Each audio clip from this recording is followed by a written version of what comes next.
Today on Locked On Canadiens, one of our very favorite friends stops by to talk some prospects. We've got so much packed in this episode. David Reinbacher, Ryan Leonard, Will Smith, so much more with one of our favorite people and one of your favorite guests coming up in just one moment here on Locked On Canadiens. You are Locked On Canadiens, your daily podcast on the Montreal Canadiens, part of the Locked On Podcast Network, your team every day.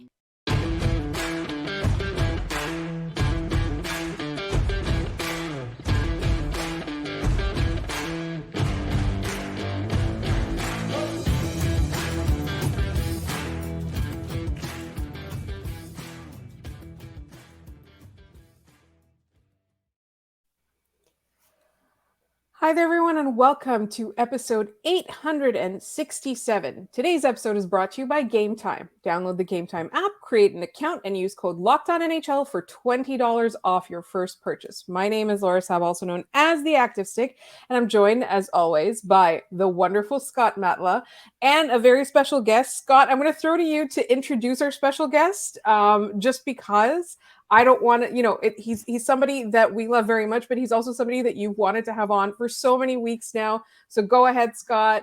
Please introduce our wonderful, esteemed guest. So we are joined by former Habs Eyes on the Prize prospect expert and current, I believe, and you can tell me if I'm wrong on this, head of QMJHL scouting for elite prospects, David St. Louis. And we are so happy to have you on. The EP guide came out last week. Go download that and purchase that if you can right now. You're not going to regret it. David, thank you so much for making the time for us. We know this is your busy season, as it is with many scouting people. So we appreciate you making the time for us today. Yeah, I'm super happy to be here answering your many draft questions. And I guess with that is I'm going to kind of steer the first little bits here, because this is like, we've been planning this out forever and we've been talking about this forever. And I have been spewing on Twitter for longer than that, and people are tired of that. We're coming down to the nitty gritty here. The draft is in 2 weeks. 2 weeks from today, Wednesday night, when we're recording this, the Montreal Canadiens will walk up on the stage in Nashville, whether that be trading up, and we will get to that in our mailbag episode tomorrow. We have heard plenty on that, but we didn't have time to planogram that into the show today. People want to know, Will Smith, yes, and this is excluding Mishkov from this conversation here. Many people think the Canadiens are going to go safe. They're going to take a Ryan Leonard, and we'll touch on Reinbacher later on. Many fans want them to take Smith. So, David, you being the prospect expert here, tell us about Will Smith. Tell us about Ryan Leonard, the strengths, the weaknesses, and can the Canadiens really go wrong if they opt for one or the other at this point? I think the answer is no. It depends on what you value, really, because one projects as an amazing regular season player, Will Smith, and the other one projects as a really good playoff performer in Ryan Leonard. And honestly, Will Smith is very, very good at two things. He's elite in those things, and it's really his playmaking ability and his ability to move without the puck. So he's very good at giving passing options to his teammates, but it's really with the puck that he's become really amazing this season. He can make plays through opponents, around opponents. He's super deceptive in the way he approaches the game, and his vision really stands out. And we've really liked him this season. It's just that we prefer players who have more dimensions to their game. So Ryan Leonard can make plays. Like, his playmaking, I feel, is underrated by the public. People think he's more like a shooter and puck retriever. He is those things, but he's also a pretty good playmaker. It's just that he didn't have the puck as much this season playing with Perreault and Smith. So he played more of a role on this line, but he has those playmaking skills. They're not as good as Will Smith, though. So he can do pretty much everything on the ice, and he's better defensively too. His skating projects better. So we like that that he could do more things. He was more diverse than Smith. That's why we ranked him just a bit ahead of Smith. But honestly, either player would be a good choice for Habs. It depends on if you want to bet on the super high ceiling, or the guy with also a high ceiling, Leonard, but more of a safer floor too, and has more dimensions and projects better in the playoffs. I look at Ryan Leonard here, and one, he plays like someone who's much bigger than he is, that new age kind of power forward style. But like you said, there is some there's more layers to his game than it appears at first glance there. And then he, Smith, and Perreault are all sticking together at Boston College next year, which just seems real easy. What does it seem like Ryan Leonard's ceiling can be at the NHL level here? Is he a guy who can hit 30 goals? Will Smith seems, like you said, a regular season player who can, tally up assists like nothing because he's a very good playmaker. But Smith is that guy that kind of gives you that extra push there. What's his ceiling as a goal scorer? Because it feels like that's something the Canadiens are crying out for in this system. They have talented players. They don't have outside of Cole Caulfield, I guess, and excluding him for obvious reasons right now, a bona fide goal scorer, it would seem, in their prospect pool, like a Ryan Leonard or not even Smith, I think, in that regard. What's his ceiling at the NHL level in terms of a scorer? Yeah, I think Smith also has a pretty good shot. Like, I think Leonard's shot is better, and he could hit like that 30 goal, 35 goal mark and have just as many assists. So become like a 60, 70 point player on the first line, the second line, depending on how your team is built. But yeah, he has that goal scoring upside. But I think Smith also has that goal scoring upside. It's just they're going to score in different ways.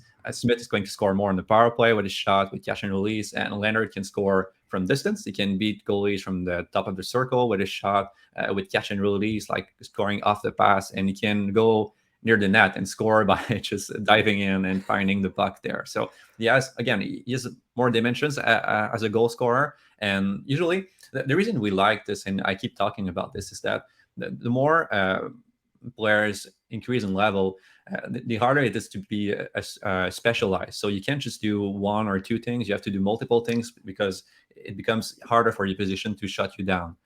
Well, when you're talking about a player of the caliber of Will Smith, so when you're so elite in those categories, even if you're specialized, you usually find ways to score anyway. But with Leonard, I feel like his game is going to resist the transition to higher levels better, and he already plays a closer NHL game. So again, that's why we ranked him ahead, but it was super close during the season.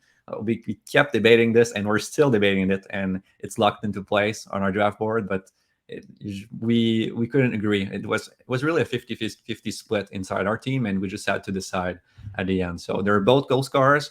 One projects as goals to score closer to the net, and Smith more on the power play. I suppose before we transition into our next segment here and head into our first ad break, and I know this is something that I'm kind of springing on you, just what are your quick thoughts on Gabriel Perreault? Because he's the one who led the USNT DP team in scoring, a new record, beating out Smith, who had an incredible season in his own right. And yet he's projected to go not much later, but later on in this draft on many boards. And I can't quite wrap my head around why. Yeah. And we ranked him at 18, I think. And the issue with ranking him there is that we're going to be wrong either way. If he really booms and becomes one of the better players out of this class, we're going to look bad. And if he really busts, because I think he's really a boom or bust, then having him at 18 is a bit too high either. So we kind of split his upside in the middle, if I can say it like this. Like, he's a boom or bust prospect because he's super, super smart, like very smart on the ice, but the skating isn't there, and he doesn't have really a physical game, and he's much more of a playmaker than a scorer. So again, his game is very specialized right now, and he looks more like a junior prospect than someone who has a great projectable NHL game. But the hockey sense is so good that it might not matter. He's going to find ways to adapt at the next level. So if you draft him high, you're banking that he's going to be able to adapt his game and add the extra skills he needs, like the separation speed and the agility to really survive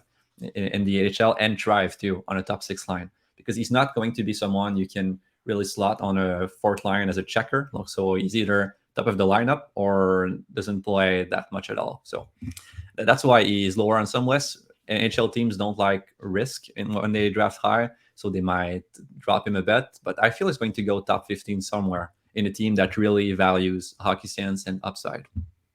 So that's really interesting because we are going to talk a little bit about Galaxy rating that a little bit later in this episode. I could not stop myself from tweeting as I was listening to you talk that I'm getting smarter by the second.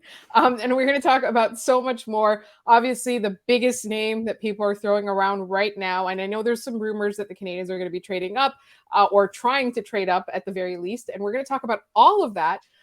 in just one moment. But first, this episode is brought to you by Gametime.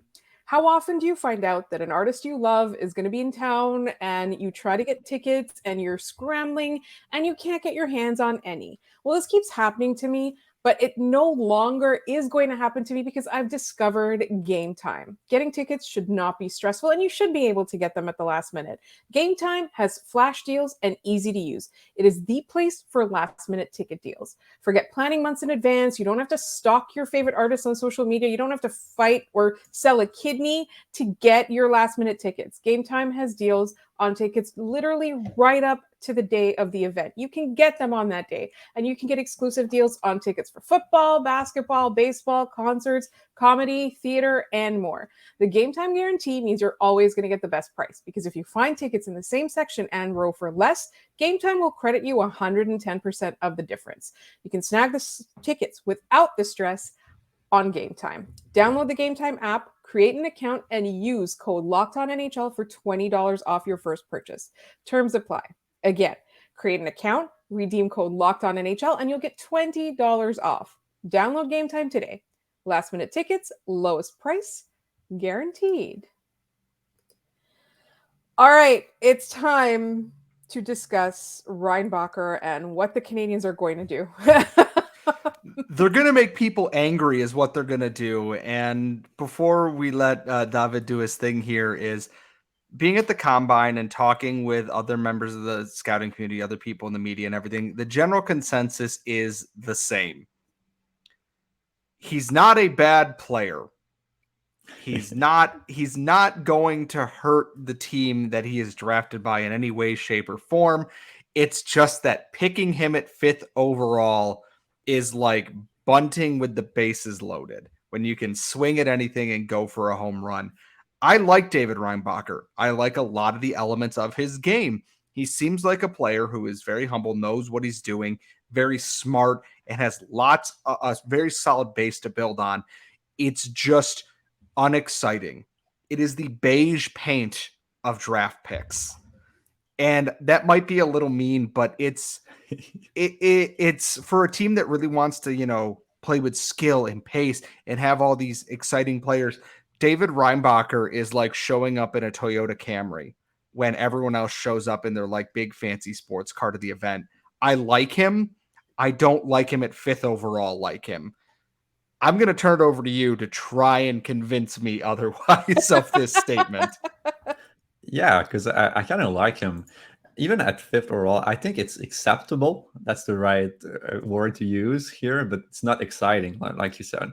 It really depends on how you value number 2 or 3 defensemen who put up 30 to 40 points, but play really sound defense and move the puck and contribute positively to their team, because they're not like fun. They're not the players you see on the highlight reels, but Reinbacher does have upside. We see the comparison with Cider quite often, and I made a video on this myself, so I kind of contributed to this. But it's really with they're not the exact same, but you could see them follow a similar upward curve in their development, because they played in lesser known professional leagues in Europe. They played against professionals, so they didn't get to test their skills as much, push them as much. They had limited ice time sometimes, although Reinbacher did earn a lot of ice time toward the end and the middle part of the season. So I think there's upside there, offensive upside, even if he's not described as an offensive defenseman and that much. Right now, what he is an above average skater. So he's very mobile. He can defend the rush. He's very aggressive too. And that's quite funny, because he's very humble kid. Like he's understated, if you can say it like this, but on the ice, he's the exact opposite of this. He runs at people. He's very aggressive. He wants to hit. He wants to make plays. And so I think just this aggressive mentality and this confidence is going to give him development upside too, because he's going to want to make plays. The biggest thing holding him back right now is his handling skills. So he's not the most precise handler, but he could improve that. And it's easier to improve handling than skating overall. So if he develops his handling and stays a confident player and gets a bit more development time in Europe or in the AHL, I think you could see him score some points at the NHL level and become a much better puck mover, because his puck moving game already improved this year. Like he went from being a defenseman who only makes safe plays to someone who tries a lot of stuff on breakouts. And that's very encouraging. We want to see player improve during the draft year, and it did happen with Reinbacher. So I think he has that floor as a second pairing. That's pretty high as a floor, but I think you can say this for him. And then he could get that top pairing upside if he develops his offense. So he's not like he's boring in some ways, but there's upside there. He's not only a safe pick, someone who has the same ceiling as floor. Like there's room there. So I have a question though, because I feel like one of the things that people are kind of getting discouraged by is the Seider comparison. And again, I don't like, it's not on you, it's everybody, right? It's like, oh, big German guy. And I feel like the issue that's happening is that like the expectation is being created for a Moritz Seider level player. And I think that that's dangerous. And I think that that has people having a little bit of caution because it's Montreal, you know, the market, and setting that kind of expectation. It already feels like a mismanaged expectation, and the draft hasn't even started yet. Yeah, but the thing is, Reinbacher is better in his draft year than Seider was, so he's already ahead in that kind of comparison. It's just that Seider really boomed after his draft year. Like he had a great development team around him, not only the Red Wings, but he played for. Oh, I'm sorry, I might make a mistake here, but I think it's Rogel, for which he played the team. They were really great at bringing out his strengths offensively, like teaching him to activate into the play. And those things you can teach another defenseman too. So yes, it's high expectations to compare Reinbacher to Seider, and it might not happen, but it doesn't have to happen fully for Reinbacher to improve. You can take this. You can apply the same teachings or the same lessons to Reinbacher's game, and he might end up as 80% of Seider, 90% of Seider, 85%, something like this. So even if he doesn't complete the transformation, if he gets his game moving in that right way, he's going to become more exciting too. I have a question too, is that he's playing obviously in the Swiss league. The NLA is not as an easy league to play in for a young player. And he went from 7 minutes a night in his first game to 20 plus minutes a night across the season here. There's no need to rush him across into North America, but is this someone who is Reinbacher someone that if he were to step into the AHL in this upcoming year, he wouldn't look out of place, kind of like David Jiricek and Simon Nemec did last season for their respective teams? Yeah, and in some way, I think you can compare him to those two defensemen last year. Like if Jiricek and Nemec were playing in this draft class, they'd be in similar spots on our board as Reinbacher. We have him at 9th right now, so they're comparable prospects. I think Jiricek was much more offensive than Reinbacher. He had that playmaking instinct that stands for activating the play that Reinbacher doesn't have. But Reinbacher is a much better skater than Jiricek. So the AHL game is going to be easier for him in certain aspects defensively, but he's not going to make the same impact on the power play as Jiricek immediately. But you want to put him in those situations, like really put him at the point on the power play, give him a lot of puck touches, enable him to develop his offense. So the way players start becoming more creative is by giving him pucks and letting them experiment with them during games. So the more you can do that with Reinbacher, the more you let him marinate in lower leagues, the more he's going to improve. And that's why I think I keep coming back to the Seider comparisons, but it matters when a prospect spend their draft year in a professional league because they don't get that kind of experience, that kind of room to experiment like someone playing on the USNTDP might have. So that matters, and you have to give that to them. And the more they solidify themselves in their professional lineup, be it in Europe and the AHL, the more they get those opportunities because the coaching staff trust them more. So the lesson here is just give him time. Even if he looks ready because he's big and he's physical and he's more mature, he has details to his game already, and he's mobile. Just let him be play in a couple more years, one more year in a professional league or in the AHL or over there in Europe, and let him develop those skills.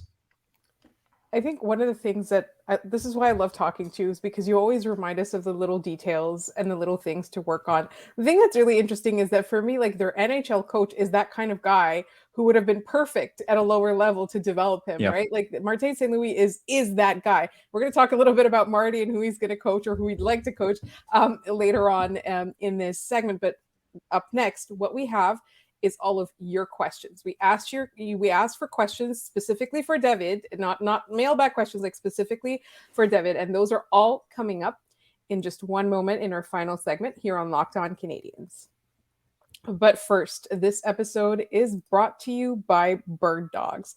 What are Bird Dogs? These are the most comfortable shorts that you will ever wear. And I'm actually quite bitter about how comfortable they are because we all got shorts. Obviously, I gave mine to my brother-in-law. He absolutely loved them because they're stylish, they're comfy, they give you a sculpted look, and you can wear it, to take out the garbage or out. To a patio or whatever. Like these shorts are truly stylish and they're so comfortable. And honestly, like they're sweat wicking, they're comfy, like they keep you cool all day. Summer's coming, get your hands on a pair of Bird Dogs or multiple. And if you do that now and you go to birddogs.com/LockedOnNHL for a free Yeti style tumbler with your order, you will obviously get the Yeti style tumbler. And I actually kept that. I did not give that one to my brother-in-law. I was very jealous of the comfy shorts, so I kept that. So go to birddogs.com/LockedOnNHL and you will get a free Yeti style tumbler with your order. You won't want to take your Bird Dogs off. We promise you. This is actually the most, I feel like well-behaved Maple has been. She keeps coming over to take a look at us and enjoying the conversation about prospects and then walking away and not making any other noise. Unless Scott, you're disciplining her. But honestly, this is a really enjoyable episode. And I think the key is because we have David here who's giving us all his expertise in such an easy, fun to talk about way. And we wanted you guys all to get in on the action. So we asked for your prospect questions and I just kept a list of them so that we can get into it. I think the first question is probably the simplest one. And it comes from our good friend Habs Laughs, who we will hopefully see on this show over the course of the summer. Who is an overager that intrigues you this year? It's not a very good year for overagers, unfortunately. There aren't many. I can name one from the queue that we didn't rank, but we did give him a C grade, meaning that he could be a good pick in the middle rounds of the draft. It's Nick Svinenko. He played for the Latvian team, I think, at the World Juniors, and he was one of their better players. And this is maybe not saying much, but he's been very good in the queue too. Like he's a very highly mobile defenseman who is very good at shutting down the rush and making safe plays in his zone. He plays a bit like Jordan Harris would with the Canadiens, but he plays that kind of game in junior, so he doesn't have much offensive upside, even if he scores points because he plays a lot. But his mobility, his rush defense, and his attention to details defensively, and this improving puck moving game, I could put it like this. They would still make him a good pick. We had him in our guy last year, and he's again a C grade this year. Like maybe in the 5th to 7th round, you look at him, you draft him, and he becomes this safe number 6, number 5 guy on your team, and he just plays on your penalty kill, and he's just safe, and he does his job. So I want to go back. Sorry, Scott, did you have a follow-up to that? No, because I'm just trying to find him actually on Elite Prospects in the background, right? Nick Svinenko. Oh, man. What team did he play for? Latvia. Bikomo Drakar. There we go. All right. I'll find That's another reason why he doesn't have much exposure. They're not one of the most scouted teams. There he is. Nick Svinenko. F-E. There he is. I really like him. I hope he gets drafted. He's playing as a defenseman. He's 18 years old, 40 points last year, 37 this year on. I don't know much about the Dakar, but I can't imagine they were a super good team this year. But no. Nobody heard anything about them this year. Go ahead now, Laura. I am done. I was I'm just done gonna looking in the say, background here now. like they're not top of mind. Like the Q had a whole bunch of other stories this year, and not all of them were good. So, one of the things is, we have a listener. I like this name, ASAP Gravy. Excellent display name. We've heard about the Reinbacher Seider comparisons all season long, but how would you feel about a stylistic comparison to Aaron Ekblad? Not necessarily an offensive dynamo, but a big body, a smooth skater who can still move the puck fairly well with a big shot from the point. That sounds like Reinbacher to a point. The the issue with NHL comes, and we run into this every year when we try to make our shades up. So we give player comparisons to every prospect. Is that we don't know every NHLer, like we're prospect guys. So we watched the junior leagues, but we ran out of example when trying to compare players. So I don't know Ekblad that well. I remember him when he played more in junior, and I watched some of his games, of course, but I guess the general prototype fits. I think Ekholm would be a better fit, or Keandre Miller, maybe those kinds of guys, or Seider. And Seider. It's not. I want to say something about when I talk about Seider. It's really a style comp and a development comp, not really like the exact player in the NHL, but more the pathway he could take in his development. I think another thing too is that this is going off tangent. It's not a question. Is that one of the things that like our listeners in particular that I've noticed is that they're a little bit worried about the lack of balance in terms of size. I know, like we have a lot of debates about skill versus size, and I think everybody agrees if you've got two players who are an equal level of skill, do you take the larger player in today's NHL? But I think one of the things is that, and we'll obviously be watching how they draft this year, because this is going to be the second draft for this front office, is that I think one of the reasons people are very married to this idea is because he is a big body who can move, right? I think that's a big thing. So it's not discounted. And again, I think for me, my philosophy is not that, like you said, it's not exciting, right? It's not a bad pick. It's just that you are drafting so high. Just go for literally the highest upside you can find at fifth, right? Like that's my philosophy, because you've got a ton of other picks to make safe picks at, right? And speaking of those, this comes from Hockey Ninja. David, what RD would you say is the best draft for the Habs around picks 31st or 37? So assuming they keep the Florida pick. What are the? Let me look at our list. There's Lukas Dragicevic.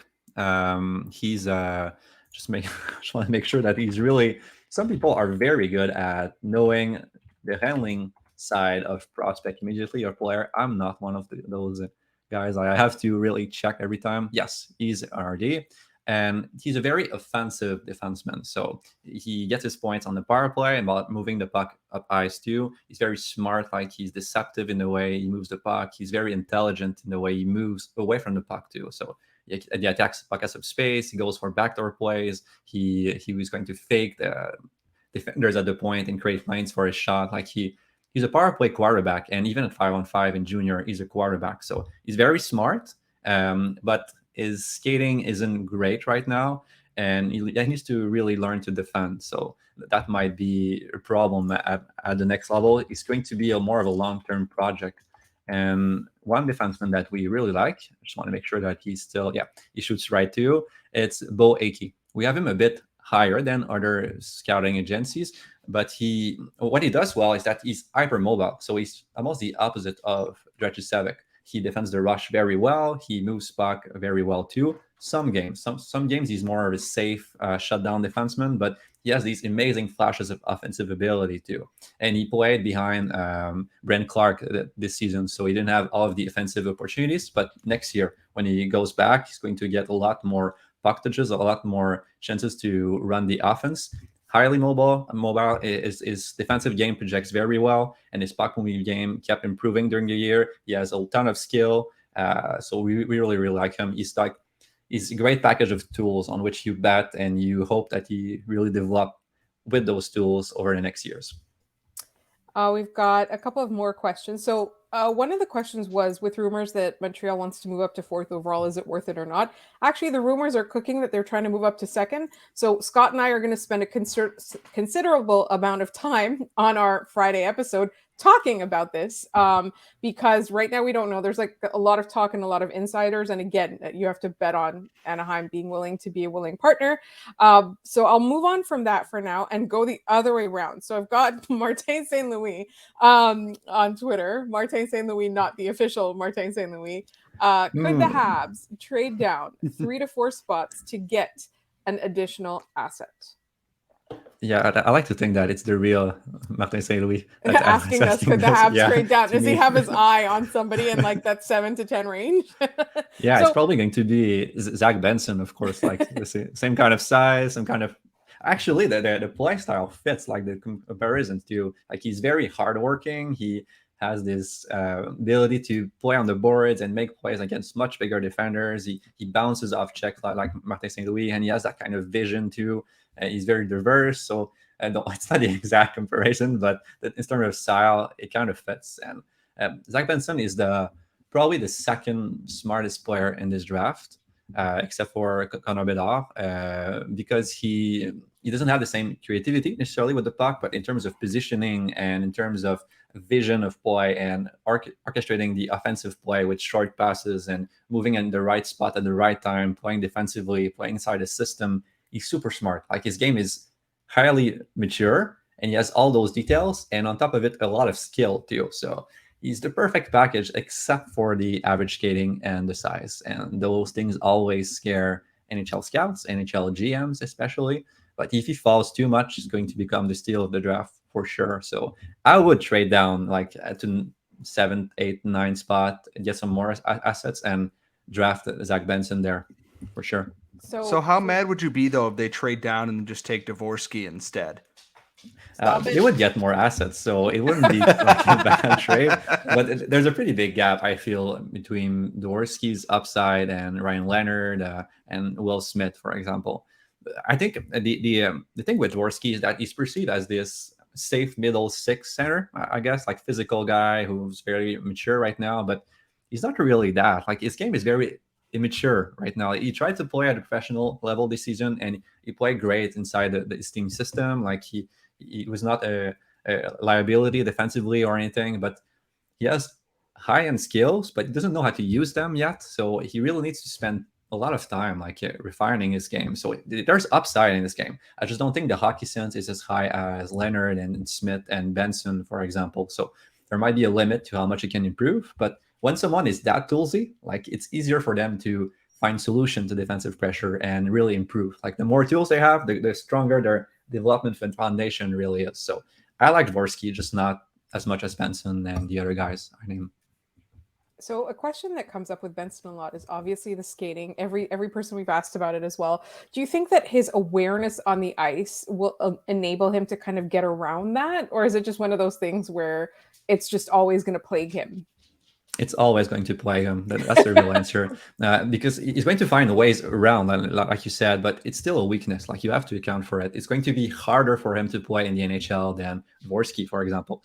Maybe he's not the exact like player I should choose for that because Dewarsky's speed right now is not that great, but he's 6'2", so already he has more reach. He's more stronger physically. It's easier for him to absorb contact. Like he has the better tools of the.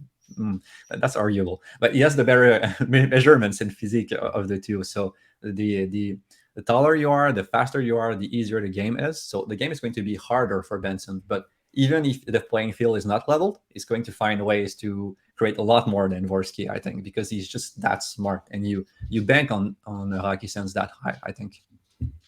So I'm going to do 3 more questions. One of them is from Jack I. King. I think that's what the display name is. Hello, David. Glad to follow your work. You have Leonard and number 6 ahead of Smith and below Michkov and Benson. What emotion do you think you would experience? Put yourself in the shoes of a Habs fan, but with your expertise. What emotion do you think you would experience if the Habs picked him at number 5 while Michkov, Benson are still available? Or if they happen to take Smith ahead of Leonard at number 5. Just to make sure I understand the question, does he mean pick Leonard at 5? Yeah, in the if first they part? pick Leonard ahead of Michkov and Benson, or if they take Smith ahead of Leonard. I think there's quite a gap between Michkov and like Smith and Leonard. We didn't talk about him, but It's just that the hockey sense is like I called Benson the second smartest player in this draft, but there's also an argument for Michkov. It's just that I like Benson's details a bit more. But in terms of scoring creativity, like he's next to Bedard really. And I said this on another podcast, but he can score in a variety of ways. Like he has those, he can orchestrate passing plays and slow down the game, like Perrion or Patrick Kane, and really make short passes all the way to the net, or he can just ram through a defense and really get to net himself because he has those kind of skills, and he's a bit of a bulldozer like Brendan Gallagher too. So it's like a mix of Brendan Gallagher and you have Nick Suzuki in there. You blend those two and you get Michkov pretty much, except for the defensive game and the grittiness on the defensive side of the puck. Michkov doesn't like defense. So far, he hasn't shown a strength in that facet of the game, but it doesn't really matter. So in terms of offensive potential, like pure point production and a player that's also going to perform well in the playoff, I think with his style, I would really pick Michkov, and it would be a mistake for me to pass on him at 5. Although I do understand, like it's not just that there's a contract situation there; it's that also that you won't get control over his development. And Michkov has some bad habits and kind of a junior game in certain facets. And I'm not sure he's going to really improve that much over the next few years in Russia if he doesn't get ice time and the right coaching. Although his team's coaching staff and development staff, they're pretty good too. We've got a really fun question from Draft Michkov display name. Why do the Habs always galaxy brain obvious picks? So, I mean, this front office has only been there for one season, or even like the first season was half a season, right? But like teams tend to do this a lot. They galaxy brain obvious situations, and I think we can tell who this listener wants people to draft. Wants that? Yeah. I wonder who. This is a deep question. Like I could go on for hours on this, but I just say that as someone who's been doing this for a few years and who has missed on a few prospects, like this is very hard because you learn some lessons as you do this and you try to integrate them to your process, but then it just gets increasingly complex. Like you want to factor what you learned before, but you also want to stay true to what you see. And sometimes you have to go against yourself too, and like say, okay, I didn't like these types of players before, but I know they turned out well, so I have to go against myself and still favor those prospects. For me, it's Will Smith. Like I don't really like those kinds of players who try a lot of plays at the junior level. Their decision making doesn't really shine that much because they're overly creative and try too many plays, so they're not they have just a couple of dimensions to their game. So I know that I have a bias against these prospects, so now I have to reason myself and say no, like yeah, you've seen these other prospects turn out well. And so you get all those lessons, you get the interviews when you're part of a scouting organization, so you have to weight a ton of stuff and you're arguing with multiple other scouts. So this is a very hard process and you're never entirely sure of what you're doing. I think in terms of strictly answering the question in its simplistic way, it's that I think the Habs value character a lot. Like they place a lot of value on players who interview well, who will resist the pressure of the Montreal market. And I always wonder with this, like you see those players at 18, and how do you project character? Like are they going to change their personality over the next few years? Like, not to go back to Shane Wright versus Slavkovsky, like obviously Slavkovsky interviewed better, like he presented himself better, but Wright is very young, under a lot of pressure. Like, is he going to be a lot different at 21, 22? Maybe. So I don't know if too much emphasis is put on this in the Habs scouting team for the top pick. Maybe it's good too because of the special market that the team plays in. So there's a lot of factors. So I don't think the galaxy brain is just that it's the normal process. There's so much information to account for, and it's very hard, honestly. And I don't have the pressure of making a pick and losing my job if I don't like hit on this. I can go higher on some guys. Like it's easier for me. So I'd say you got to respect the work that they do because this is pretty hard, honestly. And honestly, like this is another thing that I've learned from talking to you guys, but also talking to a lot of front offices is off the record, obviously, is that public scouting is a little bit different in that you have to kind of remove a lot of context and try and go and make it as like make every pick as equal as possible, right? Like all factors have to be equal in order for you to assess like where a player could rank or should rank. Whereas like teams acknowledge their internal biases, and sometimes they just really like a guy. Like they just really like what that guy showed them 2 years ago, and they watched him throughout his junior years or whatever, and then now it's time to draft him, and they've been waiting for this moment all along. Or like some guys just like they like skilled people, big people, you know, whatever it is. So like internal biases is very different because like they acknowledge it and they acknowledge what they want and what their style is. Whereas like if you're a public scout, you kind of have to remove, you know, what's the Buffalo Sabres identity or what is like the Montreal Canadiens like philosophy. You have to remove that and be like, if any team got this guy, what would they get? And so I just think it's so fascinating. And so, you know, it's a really exciting time. Honestly, I love the draft just for this reason, even though I don't have a lot of, you know, expertise like you guys do. Then we have one final question. I know we're going to get dinged because we're going over time, but I don't care. I just love talking to David. From our good friend, Goalie Droid. Which prospect would you most want to see Martin St. Louis coach? We already it could be talked anybody. It doesn't have to be like in the top 5. It could be any guy in the draft. Any guy in the draft. That opens it up a bit more. There are plenty of choices. We already talked about Benson. Mitchkov would be a good one too. A player like Quentin Musty, honestly, because he's very raw right now. But even if he's raw, he's already very good at this level. Like he has a ton of tools, and he's very creative in the way he approaches the game. But he just needs that extra intensity to play it the right way and really get the most out of his tools. Like his space fluctuate during game, and I think Martin St. Louis has just the right blend of putting emphasis on skill, but also getting the most out of his players in terms of getting them to go at a higher pace and really believe in how you win as a team. So I think it would be the right philosophy for Musty to really become the player he can be. Like his issue right now is average skating, but he's 6'1", 6'2", and he has all the skills in the world, like playmaking, shooting. He just needs to make better decisions on the ice and develop his skating and develop his overall pace and attention to detail. So it would be a great fit. And one last thing about him, he's probably going to be available at the end of the first round, so you can hope for him to fall, Habs fan. That would be really fun. And so just before I thank David, we can finally confirm and announce that you're getting 2 Friday episodes, everybody, because you'll be getting your regular mailbag episode in the morning, dropping just after midnight, as you all know. And then you're going to be getting a live episode where you can join us with our good friend Tony Ferrari, and it will be like at 8:30 p.m. Eastern.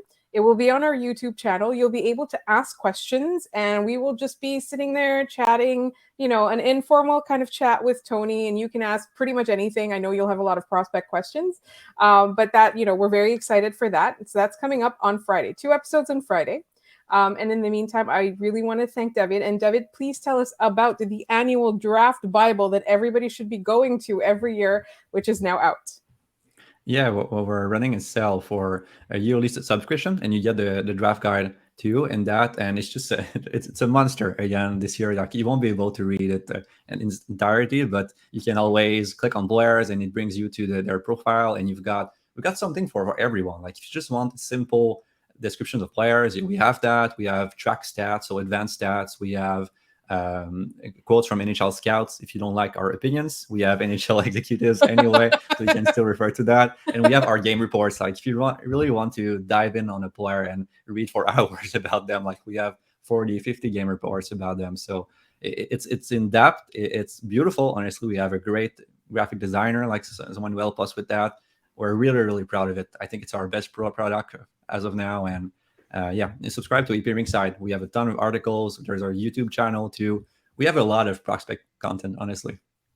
And I have to say that every year when this comes out, like Scott gets really giddy. Like he's like so excited about it. I love it, but like Scott really like he's over the moon about it. And finally, I just want to tell everybody to follow David on Twitter. It is David Saint and then _Louis, right? So David ST, not Saint. Don't spell it all out. David ST _Louis.